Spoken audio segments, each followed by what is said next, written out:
Welcome to NTD Evening News. Our top story tonight, a potentially pivotal moment for the war in Ukraine. President Trump less than a day away from sitting down with Russian President Vladimir Putin.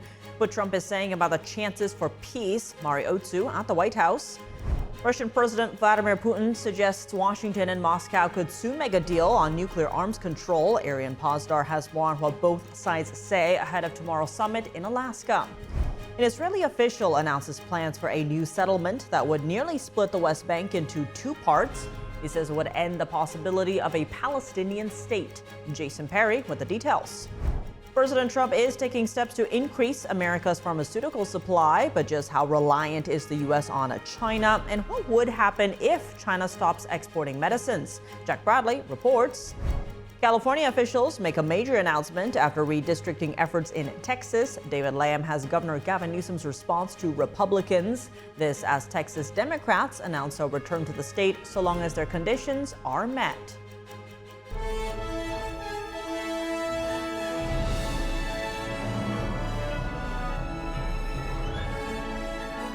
This is NTD Evening News, live from our global headquarters in New York City. Here's Tiffany Meyer. Good evening, and thank you for joining us tonight. President Trump hopeful about peace in Ukraine, speaking just one day before his high-stakes face-to-face with Russian President Vladimir Putin in Alaska. NTD's Washington correspondent Mari Otsu has more from the White House. If I weren't president, he would take over all of Ukraine. President Trump just one day ahead of his high-stakes Alaska summit with Russian President Vladimir Putin, hopeful that a peace deal will be made. We're going to see what happens. And I think President Putin will make peace. I think President Zelensky will make peace. We're going to save a lot of lives. President Trump will first sit down for a one-on-one meeting with President Putin at 11:30 Alaska time, 3:30 here on the East Coast. This will then be followed by talks in a delegation format, a working lunch, and a press conference. On Wednesday, President Trump promised very severe consequences on Russia if Putin doesn't end the war with Ukraine. President Trump earlier this month already hit India with steeper tariffs over their support of Russian oil. He said this morning that those secondary tariffs likely played a role in Putin agreeing to meet him. India is second only to China as top customer of Russian oil, but the president has so far held off on penalizing China. Treasury Secretary Scott Bessent on Wednesday called out European countries for being all talk about Russia, but not willing to act on secondary tariffs on countries like India and China. President Trump is meeting with President Putin, and the Europeans are in the wings carping about how he should do it, what he should do it. But the Europeans need to join us in these sanctions. The Europeans need to be willing to put on these secondary sanctions. President Trump also suggested that a goal of the Alaska summit is to secure a trilateral meeting with President Zelensky of Ukraine, floating 3 different locations and saying that they will potentially stay in Alaska. The second meeting is going to be very, very important. This meeting sets up, it's like a chess game. This meeting sets up the second meeting. Repeating that this war was inherited from then-President Joe Biden and saying that it should not have happened in the first place, President Trump said that his primary goal for the summit is to save lives, not negotiate trade. As far as rare earth, that's very unimportant relative to, I'm trying to save lives. As president, my highest aspiration is to bring peace and stability to the world. The president also touted his recent accomplishments brokering peace, the most recent of which happened last Friday, ending a 37-year conflict between Armenia and Azerbaijan. I've solved 6 wars in the last 6 months, a little more than 6 months now, and I'm very proud of it. I thought the easiest one would be this one. It's actually the most difficult. President Trump says it will be great if the Alaska summit goes well and peace can be reached. Reporting from the White House, Mari Otsu, NTD News. As Trump prepares to meet with Putin, Alaska Governor Mike Dunleavy warns that Russia and China are trying to dominate the Arctic. Tonight, he joins Capitol Report with Steve Lance to weigh in on the rising threat and the Trump-Putin meeting. Tune in at 7 p.m. Eastern here on NTD. Ahead of tomorrow's summit, Russian President Vladimir Putin suggests Washington and Moscow could soon make a deal on nuclear arms control. Secretary of State Marco Rubio also gives his take on possible developments. NTD's international correspondent Arian Pozdar has more on the preparations for the summit. Let's see how the talks go, and we're hopeful. We want there to be a peace. We're going to do everything we can to achieve one. Secretary of State Marco Rubio on Thursday, saying the U.S. is doing its best in working toward peace in Ukraine. President Trump is set to meet with Russian President Vladimir Putin on Friday in Alaska. Rubio commented on the goals of the summit. There'll have to be some conversation about security guarantees. There'll have to be some conversation about, territorial disputes and claims and what they're fighting over. All these things will be part of a comprehensive thing. But I think the president's hope is to achieve some stoppage of fighting so that those conversations can happen. Congressman Warren Davidson of Ohio agrees with Rubio, saying Trump's goal is to stop the fighting. It seems sometimes that everyone's committed to keeping the war going, and President Trump has been very clear. He wants to restore peace, or as he said, he wants people to stop dying. Meanwhile, Putin on Thursday suggesting Washington and Moscow could make a deal on nuclear arms control. At the next stage, we might reach agreements in the area of control over strategic offensive weapons. He added that the U.S. is making a sincere effort to resolve the conflict in Ukraine. Putin says the Trump administration is trying to end the crisis and reach agreements that are in the interests of all parties involved in the conflict. And residents in Anchorage are getting ready for the historic summit in their hometown. I think it's great. I mean, Alaska is very vital to the United States, and it's a prominent state. I think it'd be great for us to have it here. Yeah. I like what Trump is doing, trying to get peace, but it could get very dangerous. Alaska is considered to be a red state. A Democratic presidential candidate has won Alaska only once since it became the 49th U.S. state in 1959. Arian Pastar, NTD News. In the Middle East, Israel has announced plans to build a new settlement east of Jerusalem. An Israeli politician says the new settlement will bring an end to the idea of a Palestinian state. NTD's Jason Perry has the details. On Thursday, Israeli Finance Minister Bezalel Smotrich held an event in the West Bank, also known as Judea and Samaria. And he said Israel would soon begin building houses east of Jerusalem in an area claimed by Israelis and Palestinians alike. Smotrich made the announcement from an Israeli settlement called Male Adumim. We are finally fulfilling the promise and connecting Male Adumim to Jerusalem, our one and only capital, a strategic security and demographic connection that ensures our united capital for generations to come. The new Israeli settlement would nearly split the West Bank into two parts and cut it off from Bethlehem as well. The announcement comes as multiple countries are planning to recognize Palestine as a state in September. Whoever in the world is trying to recognize a Palestinian state today will receive our answer on the ground, not with documents nor with decisions or statements, but with facts. Facts of houses, facts of neighborhoods, roads, and of more and more Jewish families building lives.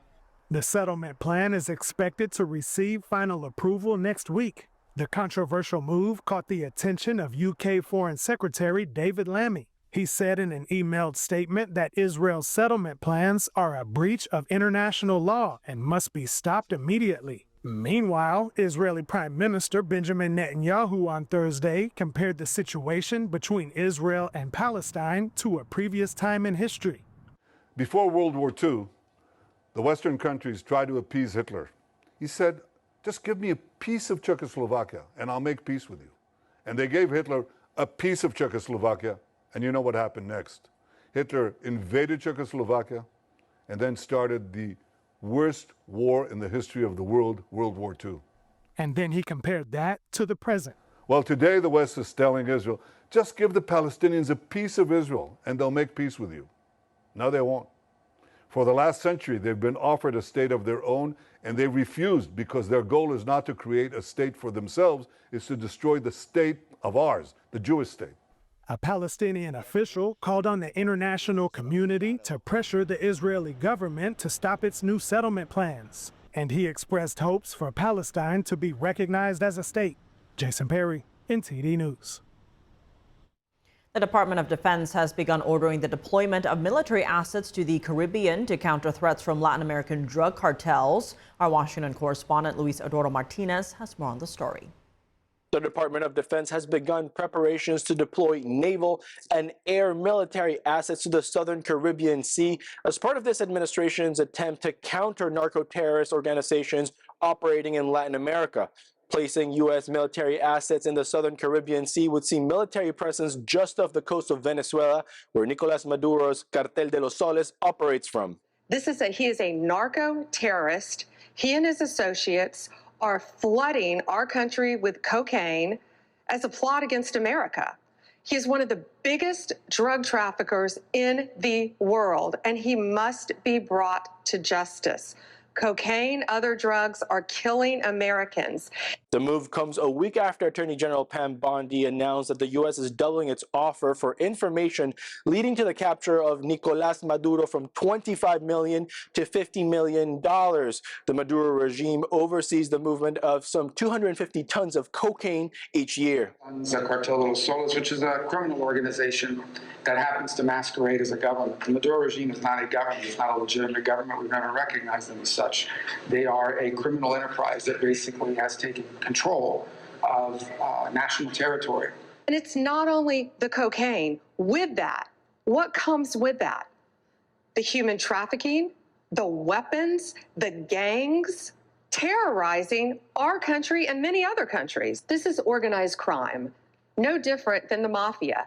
Earlier this week, the Mexican government extradited 26 high-ranking cartel members to U.S. custody to face justice. And earlier this month, DHS Secretary Kristi Noem signed agreements with the government of Ecuador to enhance counter-narcotic cooperation. More partnerships that we can pursue. One's on sharing biometric information on criminals, on terrorists, and on gang members that will help us bring people to justice. To share information on going after cartel organizations, foreign terrorist organizations, and those who wish to do harm against our citizens.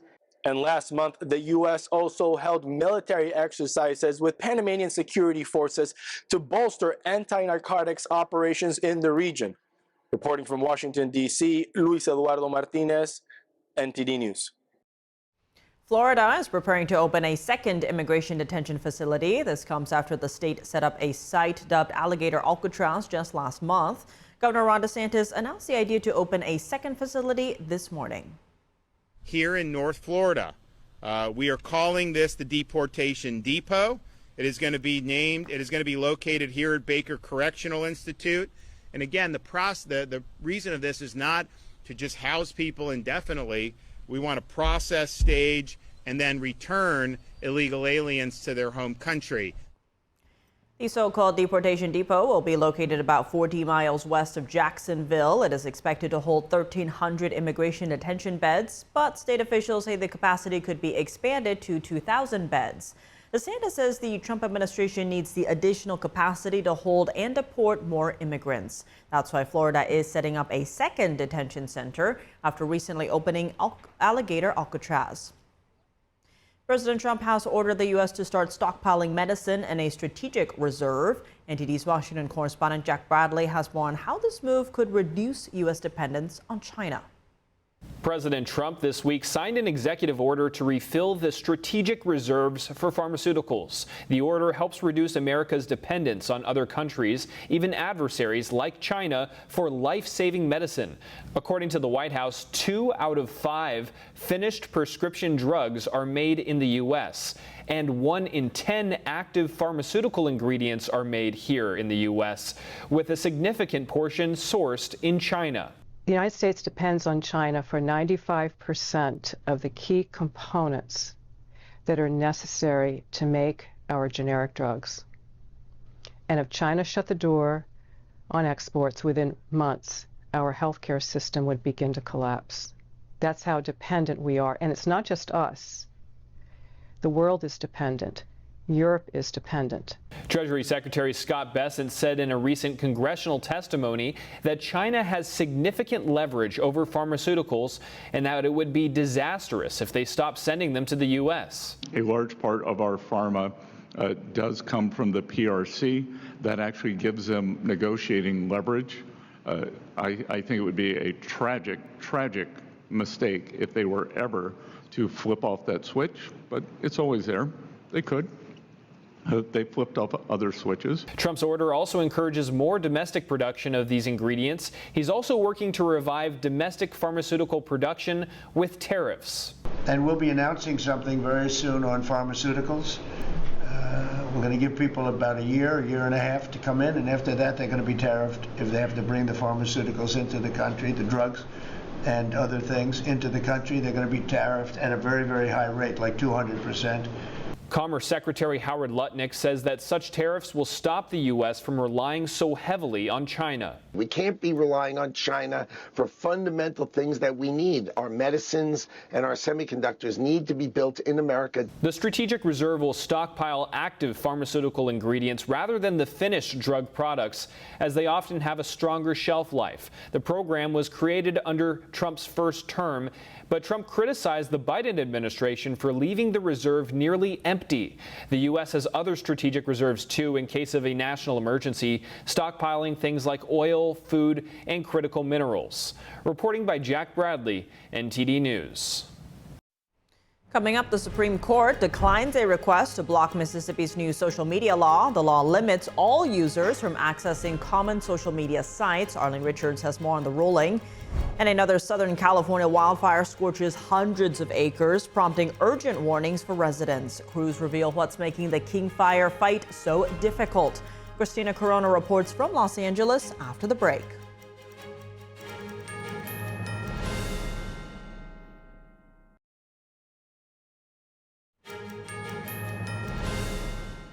Welcome back. I'm Tiffany Meyer. The Supreme Court today allowed a controversial Mississippi law to remain in force. It requires all social media users to verify their ages before accessing sites like Facebook and YouTube. NTD's Arlene Richards has more. A nonprofit trade association has lost its bid to block a strict Mississippi social media law for now. The Supreme Court on Thursday declined to give them temporary relief while proceedings continue in a lower court. The law requires all users to verify their ages before using popular social media sites like Facebook, YouTube, and Instagram. Justice Brett Kavanaugh, concurring with the order, said under the Supreme Court's current case law, the Mississippi law is likely unconstitutional. But the association had not sufficiently demonstrated that the harms to social media sites outweighed allowing the law to remain in effect at this time. Mississippi's law expands farther than a recent Texas law that was upheld by the justices.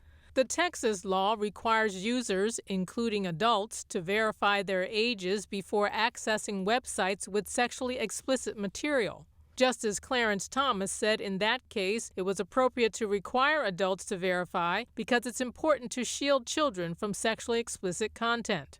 Under the Mississippi law, in addition to age verifications, social media websites have to work to prevent children from accessing harmful materials. And it prohibits minors from using those popular social media websites without parental consent. The association argues this law violates First Amendment free speech rights, saying it limits individuals, such as university professors, from accessing important information like online lectures. The association also argued that parents could use online tools such as web browser parental controls to regulate their children's online use. Justice Kavanaugh said the association would likely succeed on its claim that the law violates the First Amendment. The case has been sent back to the lower court. Meanwhile, the law remains in effect and can be enforced as the lawsuit continues to be heard by lower courts. Arlene Richards, NTD News. Another fast-moving wildfires burning in northern Los Angeles County, forcing evacuation warnings for residents in the area. Christina Corona has the latest on the King Fire.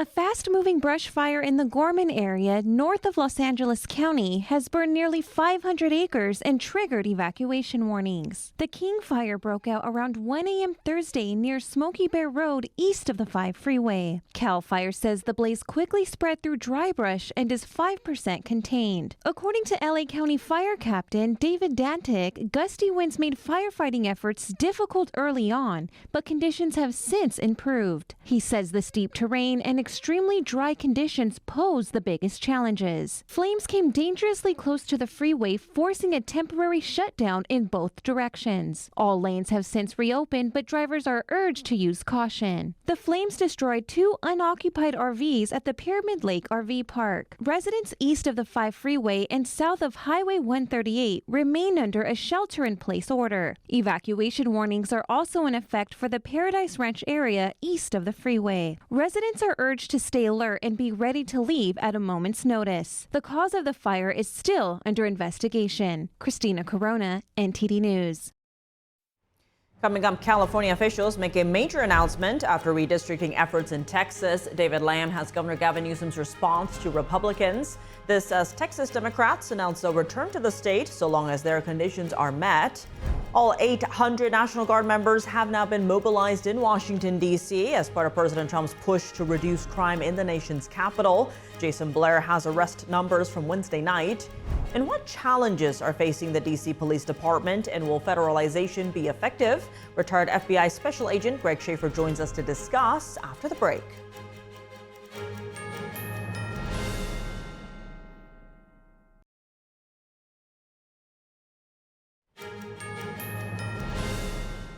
Welcome back. I'm Tiffany Meyer. 800 National Guard troops are now in the nation's capital. According to the Pentagon, on Wednesday night, 45 arrests were made as Washington, D.C. entered its third day with federal control of law enforcement.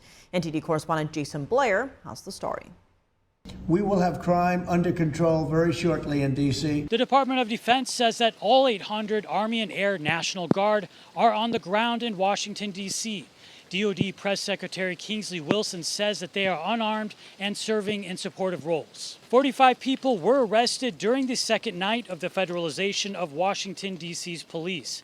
White House Press Secretary Caroline Leavitt says that 19 agencies were involved. FBI Director Kash Patel says that out of the 45 arrests, 29 were immigration related, 16 were tied to violent crime, and 3 firearms were seized. President Trump says policies have been restricting Washington's police. They have a lot of police, but the police weren't allowed to do their job. We have a lot of great ones, and you have some that weren't so good, to be honest, but now they are allowed to do their job. Trump says that allegations of manipulated crime stats for D.C. are being looked into. They are under investigation right now. They are giving us phony crime stats, just like they gave other stats in the financial world. Trump also comments on D.C. Police Chief Pamela Smith allowing officers to contact ICE if they come across illegal immigrants, as well as transport illegal immigrants to federal facilities. That's a great step if they're doing that. Yeah, I think that's going to happen all over the country. We want to stop crime. There also have been people spotted protesting the increased presence of law enforcement. Attorney General Pam Bondi said on Thursday morning that the Department of Justice employee who hit a federal officer with a Subway sandwich has been let go. Charges for the man were announced on Wednesday. He thought it was funny. Well, he doesn't think it's funny today because we charged him with a felony, assault on a police officer. Reporting from Washington, D.C., Jason Blair, NTD News. Is President Trump's federal intervention in D.C. justified, and what are the current challenges facing law enforcement in the nation's capital? Joining us now is Greg Schaefer, retired FBI Special Agent who was a member of the Bureau's elite hostage rescue team. He's also the Principal and Chief Operation Officer at the Active Shooter Prevention Project. Greg, thank you so much for joining us. Great to see you again. Now, the police department's crime database shows that it's gone down, crime's gone down, but we're also seeing allegations of manipulated data. Talk to us about the state of crime in D.C., especially gun-related crime. What are you finding? Well, I don't mean to sound flippant, but the same people telling you crime is going to see are the same people that told you that the border is secure down south. The Fraternal Order of Police president, the local D.C. police union officials, they've all stated that these statistics are not accurate. The D.C. police, we know put somebody, a senior official, a senior police department official on paid leave because they know that he was fudging the statistics. So, you can't believe a word that these Democrats are saying about the crime being, significantly reduced over the last year or two. We still have over 200 murders a year in D.C., which is, that's just not good. And it used to be just a few years ago, about a decade ago, it was less than 100. So, we've seen a significant rise in violent crime and murders in Washington, D.C. I myself visit that city quite often. I lived there for many, many years. And every time I go back, I see that it's gotten worse and worse over the last, decade or so. So, in my personal opinion and what I see on the ground and with what my friends and colleagues and former, FBI agents tell me, that the violent crime in Washington, D.C. is at its all-time high. And on that note, what are some of the challenges facing the D.C. Metropolitan Police Department? How could federal involvement help here? Well, the devil's in the details in that. I mean, the operation order must be very defined and very clear about what the National Guard and what the federal agents that are on the streets can and cannot do. Because the National Guard, they're not trained to do what a street cop is trained to do. They have totally different roles and totally different training requirements and totally different missions. So, we need to make sure that their roles are defined. What we want out of the National Guard, what we want out of the 100 FBI agents and the other federal, agents from the ATF and DEA while they're on the street, what we want them to do is to backfill for the Metropolitan Police Department patrol officers. So the patrol officers are not doing crowd control. They're not doing perimeter security of buildings. Those roles are being taken up by the National Guard and by the federal agents, and that frees up the patrol agents, the patrol officers of MPD to respond to things like burglary, robbery, rapes, domestic abuse calls, and things like that, things that FBI agents and National Guardsmen are not trained to handle. Why do you think recruitment numbers are so low? Well, just a year ago or 2 years ago, the D.C. Council stripped away $15 million in budget from the D.C. Police Department. That can't help. And then also during the BLM riots and during the whole defund the police movement, politicians and city leaders were encouraging residents to disrespect the police. Now, I know there is definitely a role that the police have to regain the trust of the American public, but the American public also has to re-examine, their respect that they show and give to police officers. I mean, who wants to go to a job where they're disrespected? So, recruiting's way down. I think there are 1,000 officers down right now. They have about 3,000 officers in the Metropolitan Police Department.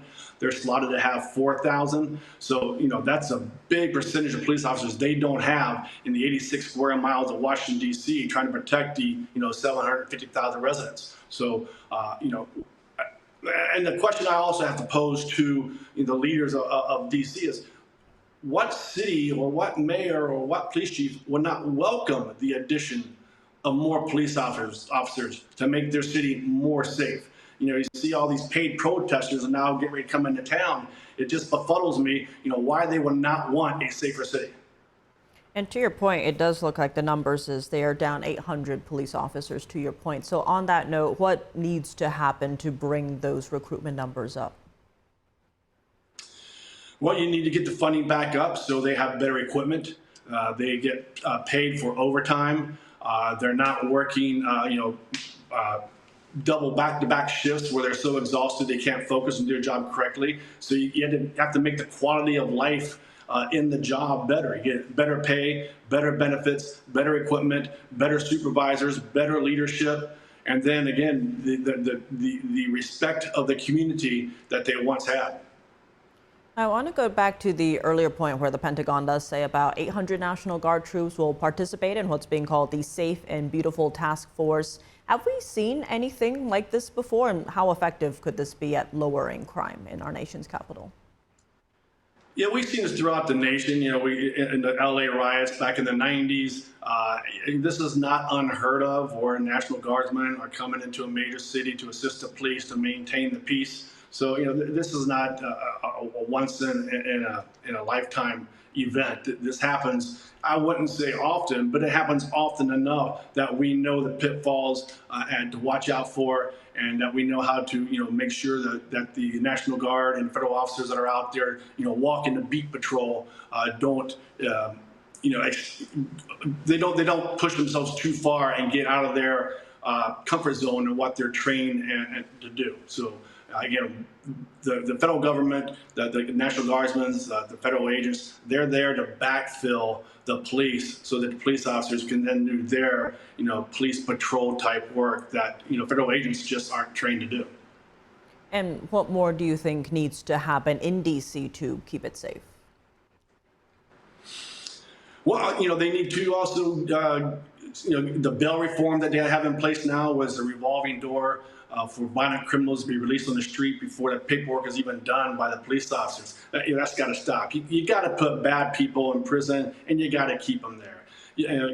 For the district attorney of Washington, D.C. to come out publicly multiple times and say that he will never prosecute a juvenile as an adult, that should never happen. I mean, juveniles with violent crime, with heinous crimes, should be tried as adults. So every juvenile out there and every gang member out there knows that if you can get a person under the age of 18 to commit those violent crimes for your gang or for yourself, that the punishment is going to be minimal, because juveniles are not sentenced to very long, lengthy prison terms, and they're allowed out of jail oftentimes by the time when they're 18. So we need to have a district attorney who stands up for what's right for the citizens and put violent offenders, regardless of their age, in prison and then keep them there.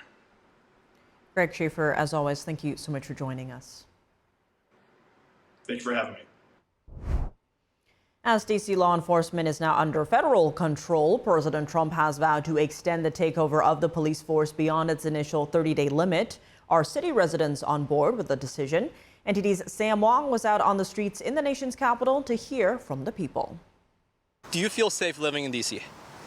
Yeah, me personally, I feel safe, but I can understand why others might not. I have never really felt unsafe. Yes, I've been witnesses to crimes and victim of a couple, but nothing major, and it hasn't been within the last 20 years. Some of the food restaurants where you have people coming in the stores, taking stuff from the counters, disrespecting the people that's serving the food. I have a relative that works in one of these restaurants, and if one of them people put their hands on my sister, it's gonna be a problem. And my apartment faces the back.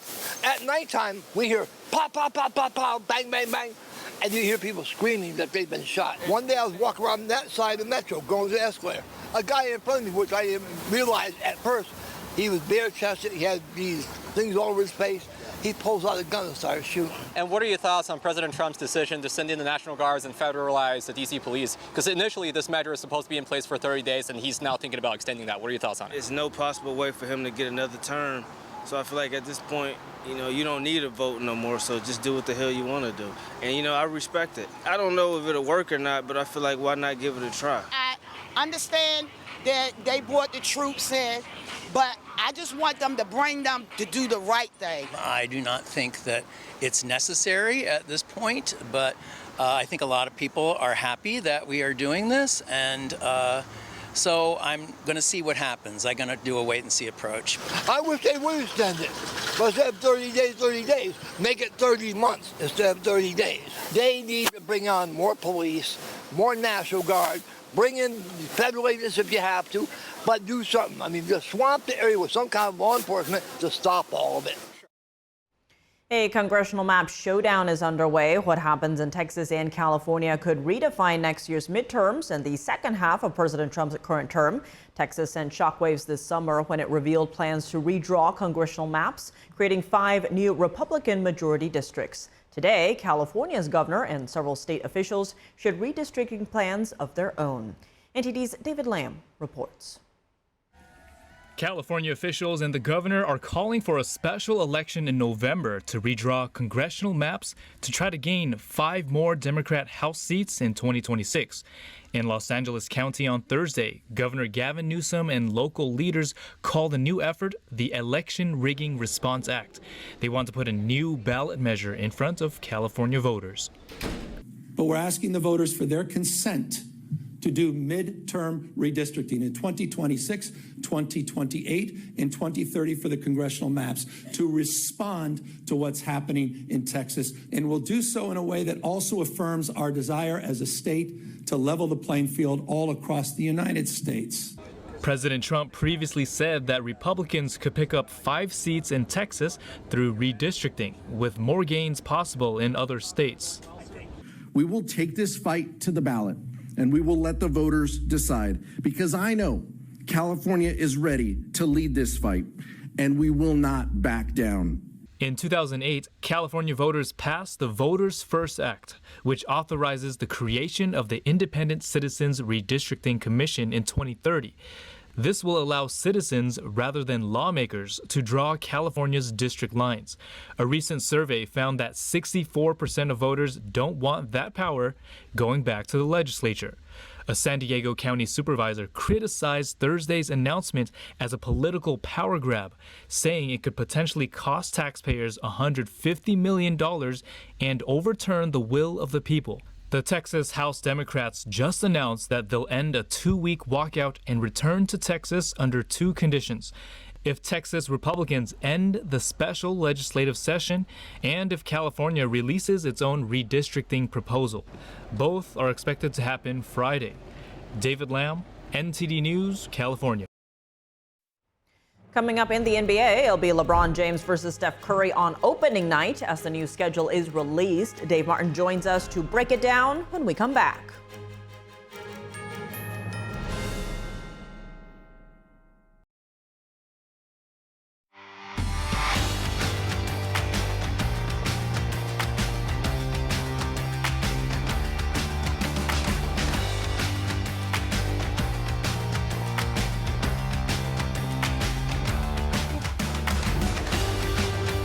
Now for your sports news, we're joined by NTD's Dave Martin. Dave, plenty going on right now, but let's start in the Olympics, as organizers of the 2028 Games in Los Angeles have announced they'll be selling naming rights to some of the Olympic venues around LA. Is this a break from tradition? Yes, they've never actually allowed this before. Now, apparently the LA Olympics Organizing Committee pushed to allow this in part because unlike other host cities and countries, they do not actually have federal government funding. This is actually a private entity that does this. Now, they're not going to put names on those iconic venues like the LA Coliseum or Dodger Stadium or the Rose Bowl. They're also not going to put a different sponsor name on SoFi Stadium or the Intuit Dome, although they will let SoFi and Intuit come to an agreement with them to keep their name there. They're also not going to be putting any advertising on the field of play there, like on the court or on the actual field. That's never actually been allowed.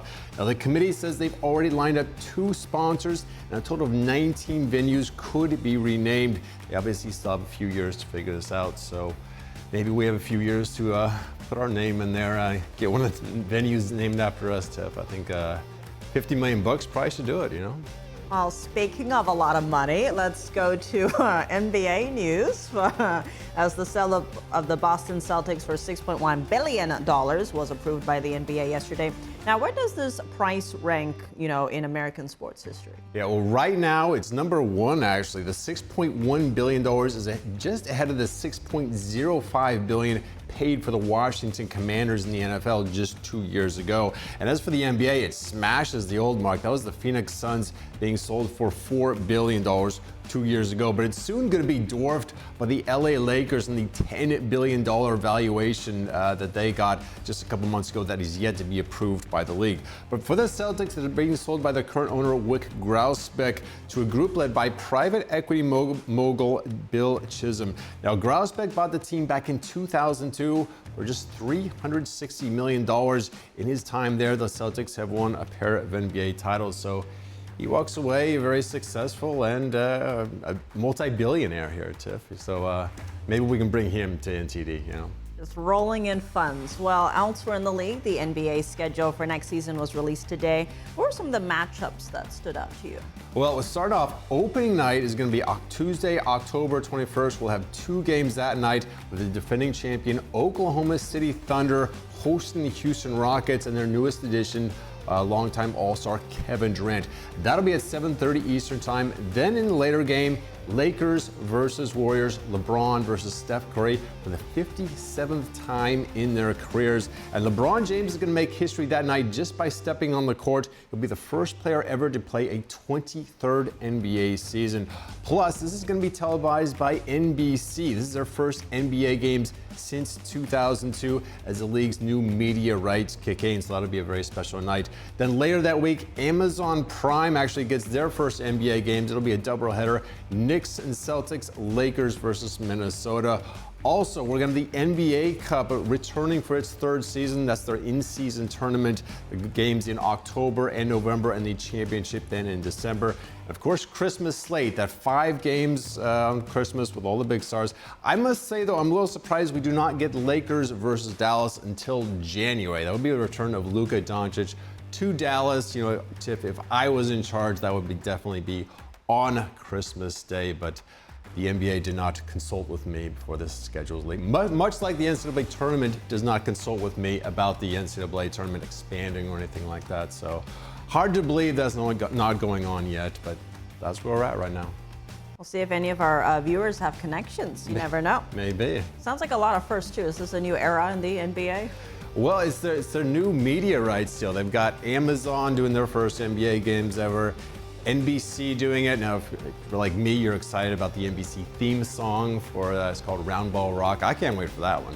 Everybody remembers that with Michael Jordan, I'll tell you that, in the 90s, because they had all those Jordan championships on NBC. It was a lot of fun to watch that then. So Jordan's obviously not playing anymore, but I'm looking forward to that return. All right, maybe a return to tradition there. Looking at baseball schedule, though, just 5 games scheduled for tonight. What stands out to you? Well, you know, I'm looking at the Mets versus the Braves. Now, New York has fallen out of first place this month. In fact, they're already 5 games behind the Philadelphia Phillies. They play the Braves at 7:10 Eastern tonight. Meanwhile, those Phillies will play the Washington Nationals in a game that actually just started probably a few minutes ago. Now, in case you missed it, last night, the Los Angeles Dodgers lost despite having Shohei Ohtani starting at pitching. Ohtani gave up 4 runs in 4 innings. That was their 4th loss in a row. They're 21st in the last 33 games. Now, for the first time since late April, the Dodgers are out of first place, passed by the San Diego Padres. Now, neither team actually plays tonight, Tiff. We got about 40 games left in the season, but some very interesting races going on here in baseball that you will be hearing a lot about from me coming up, I can tell you that. All right, well, I will look forward to that. Davis, always thanks for joining us. You're welcome, Tiff. And that's all for today's news. For round-the-clock coverage, visit us at ntd.com/live or download our NTD app. Thanks for tuning in. I'm Tiffany Meyer. Good night.